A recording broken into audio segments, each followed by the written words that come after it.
bahwa orang yang menginginkan internet gratis itu, maaf ya Pak, otaknya lambat. Padahal biasanya mereka otaknya cemerlang. Di sisi lain, ketika Bapak menyampaikan itu, cawapres Bapak bicara IoT, hilirisasi digital, dan banyak program yang sebenarnya berbau digital.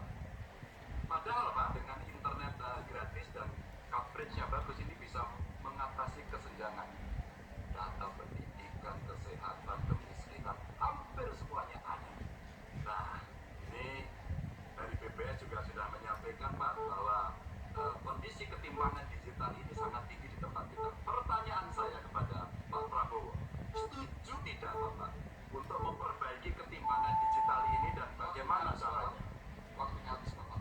Kami persilakan, sebentar Bapak. Kami persilakan kepada calon presiden nomor 2 Bapak Prabowo Subianto untuk menjawab dari Bapak Ganjar Pranowo.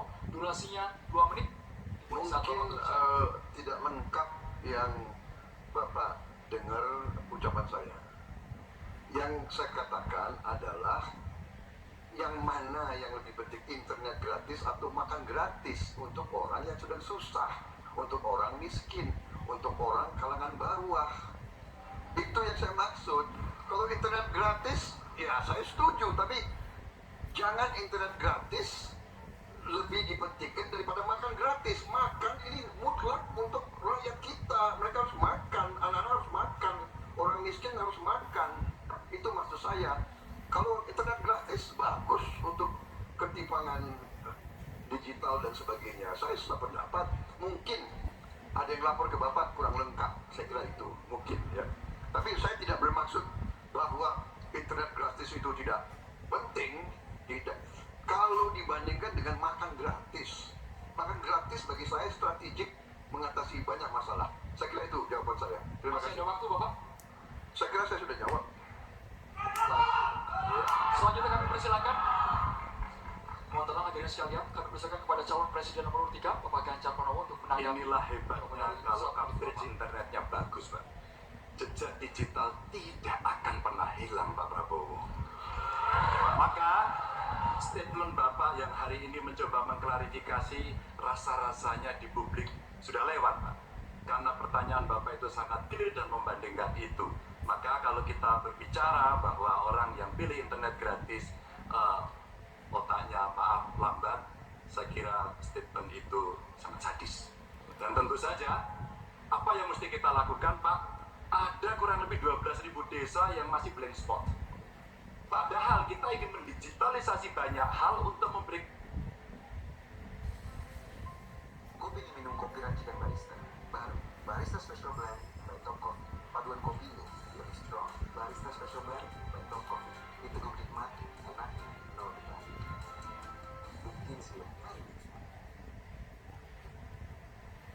Persilakan kepada capres nomor 2 Bapak Prabowo untuk menanggapi jawaban dari Bapak Ganjar Pranowo. Waktu Bapak 1 menit dimulai. Maaf Pak Ganjar, saya tegaskan kembali. Dalam konteks internet gratis, kalau dibandingkan dengan makan gratis, mana yang lebih diprioritaskan? Maksud saya adalah makan gratis diprioritaskan. Bukan berarti internet gratis tidak penting. Sama sekali tidak. Saya apabila jadi presiden, saya akan bawa internet gratis ke seluruh desa di seluruh Indonesia. Jelas itu. Tapi makan gratis untuk anak-anak Indonesia dan ibu-ibu hamil itu strategik, itu utama bagi saya. Terima kasih. Masih ada waktu Bapak, ingin dimanfaatkan? Cukup? Cukup. Ya, selanjutnya kita akan beralih ke capres nomor urut 1, Pak Anies Baswedan yang akan bertanya ke capres nomor urut 3, Pak Ganjar Pranowo. Silakan Pak Anies, pertanyaannya dimulai 1 menit dari Anda berbicara.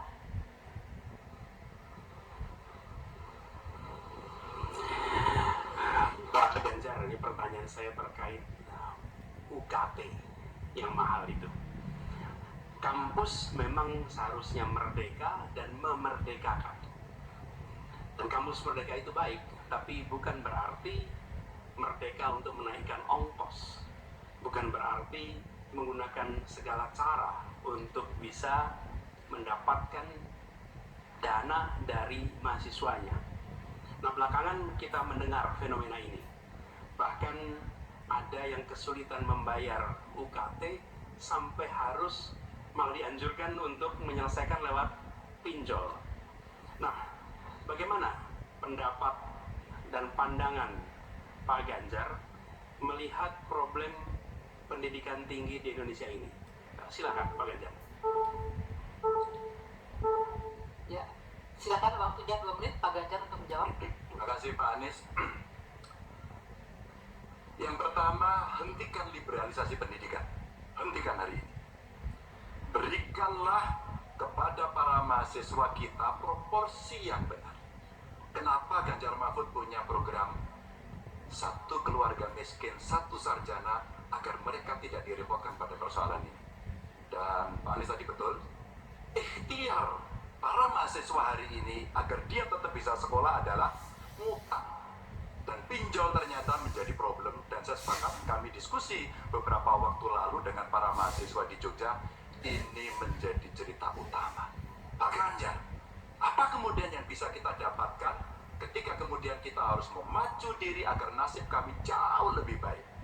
Karena kami tidak bisa mendapatkan akses yang mudah di situ. Saya ingin mengangkat kembali sebenarnya. Dulu, era senior-senior saya, senior-senior kita saya kira, termasuk kakak saya sendiri, dia punya KMI kalau tidak salah waktu itu, Kredit Mahasiswa Indonesia. Dan kalau tidak salah kakak saya sampai hari ini ijazahnya tidak pernah diambil juga. Karena itu dia lulus menggunakan kredit yang sangat murah, diberikan skim oleh pemerintah, dan modelnya seperti Yarnen, bayarnya setelah panen. Panennya apa? Ketika dia sudah lulus. Maka liberalisasi yang mesti dihentikan ini menurut saya mesti juga diimbangi dengan proporsionalitas kepada mana yang mampu dan mana yang kurang mampu. Yang kurang mampu mesti mendapatkan intervensi dari pemerintah, dan tentu saja apa yang mesti dikerjakan oleh perguruan tinggi pun dia harus bisa menunjukkan bahwa UKT ini dengan klaster-klaster pembiayaan seperti ini diperuntukkan untuk kalangan yang memang sesuai dengan strata mereka. Begitu. Cukup? Baik, saya berikan kesempatan berikutnya untuk Pak Anies menanggapi jawaban dari Capres nomor 3. 1 menit, silakan dimulai dari Anda bicara. Ya, terima kasih. Bagus Pak Ganjar. Kami teruskan. Jadi kami melihat pendidikan tinggi sebagai supplier pembentukan kelas menengah Indonesia. Negara harus menempatkan pendidikan tinggi itu sebagai eskalator sosial ekonomi. Jadi kalau cara pandangnya begitu, maka biaya pendidikan tinggi ada 2 penyedianya. Satu orang tua, satu negara. Nah, unsur negara harus lebih besar. Negara ambil alih biaya itu, bukan justru malah dibebankan untuk universitas. Supaya apa? Dosen, pimpinan universitas bekerja pada pendidikannya, pengajarannya, penelitiannya, pengabdian masyarakat. Biayanya negara yang masuk. Ini sebagai investasi. Nanti negara itu dapatnya pendapatan dari mana? Ketika mereka menjadi kelas menengah, mereka bekerja, mereka memberikan pajak bagi negara, tapi bukan pendapatan ketika mereka sedang sekolah. Jadi negara menciptakan universitas sebagai eskalator sosial ekonomi. Itu kira-kira juga dilakukan. Baik, kami berikan kesempatan terakhir untuk Capres nomor 3 berikan tanggapan dari respon Pak Anies. Silakan Pak Ganjar, 1 menit dari Anda berbicara. Kalau kita ingin membangun dan basisnya adalah sumber daya manusia, saya kira tidak boleh diingkari bahwa betul pendidikan adalah investasi. Jangan dihitung-hitung sebagai sebuah kos. Maka kalau kemudian saya mau berbagi pengalaman di Jawa Tengah, kenapa saya cari keluarga miskin agar anaknya bisa sekolah langsung kerja. Kami mulai dari SMK karena alhamdulillah kami mampu untuk mengcover itu. Ada SMK Jateng, mereka sekolah 3 tahun dan lulus. Kami ingin tingkatkan ini. Kemana? Ke perguruan tinggi. Agar mereka kemudian bisa jauh lebih baik lagi. Dengan cara itu, ruang-ruang publik kehadiran negara, khususnya dalam bidang pendidikan inilah yang bisa kita berikan kepada mereka. Hari ini yang kita tuju adalah bagaimana kebijakan ini berpihak kepada yang lemah. Apakah itu si miskin, apakah itu kelompok perempuan, apakah itu penyandang disabilitas. Sehingga mereka bisa mendapatkan akses pendidikan tinggi dengan murah. Baik, silakan selanjutnya. Selanjutnya hadirin sekalian, calon presiden nomor 2 Bapak Prabowo Subianto kami persilakan untuk bertanya kepada calon presiden nomor 1 Bapak Anies Baswedan. Waktu Bapak 1 menit dimulai saat Bapak berbicara. Pak Anies, kita mengerti tadi bahwa angka kematian atau usia hidup Indonesia termasuk cukup memprihatinkan, dan ini masalahnya adalah karena kekurangan dokter. Apakah Bapak setuju dengan gagasan saya untuk secara besar-besaran mengirim 10.000 anak-anak kita ke luar negeri dengan beasiswa penuh untuk belajar kedokteran dan sains, teknologi, dan engineering, mathematics sebagai langkah darurat untuk mengatasi kesulitan ini dalam waktu yang sesingkat-singkatnya. Terima kasih. Masih ada waktu Bapak? Cukup? Silakan Bapak Anies Baswedan untuk langsung menjawab pertanyaan dari Bapak Prabowo Subianto. Waktu Bapak 2 menit untuk menjawab, silakan. Ya, prinsip untuk meningkatkan kompetensi kami setuju, Pak. Karena kompetensi yang meningkat bagaimanapun juga akan bermanfaat.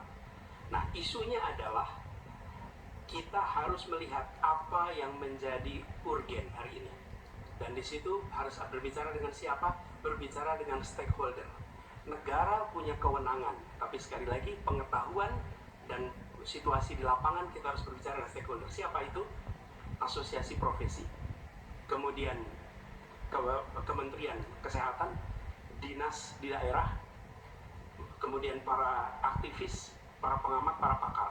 Kumpulkan datanya, lihat apa yang menjadi kebutuhan, sehingga kita bukan meloncat langsung ini adalah yang dibutuhkan.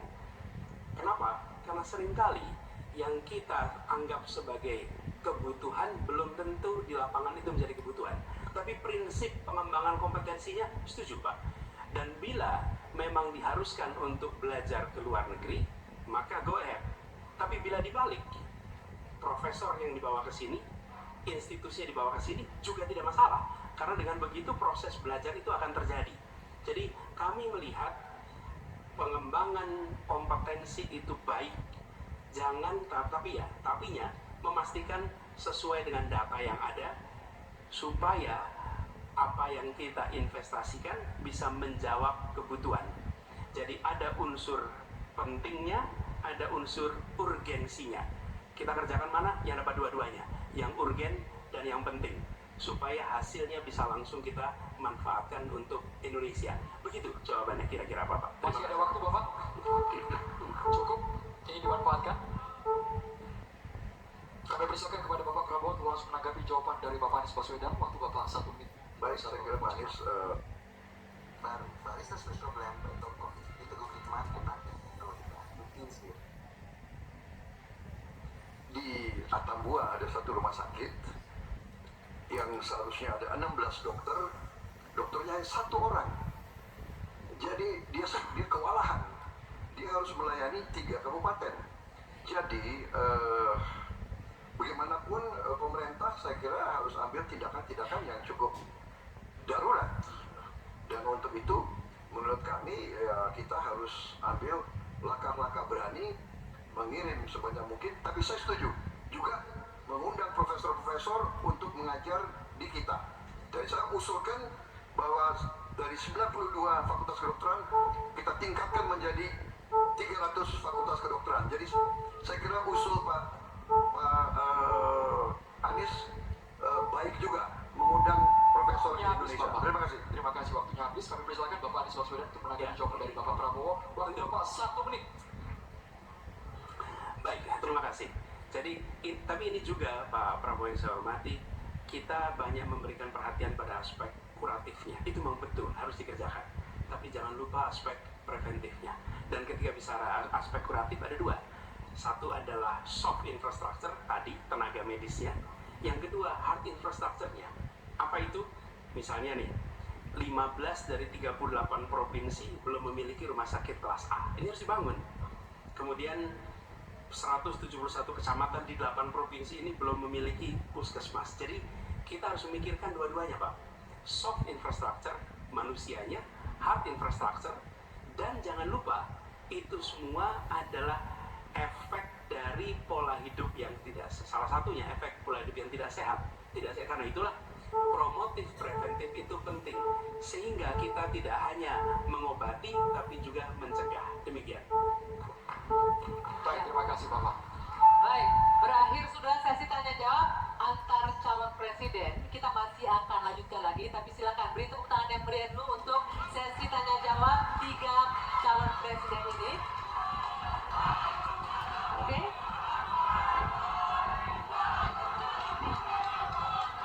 Ya, baik.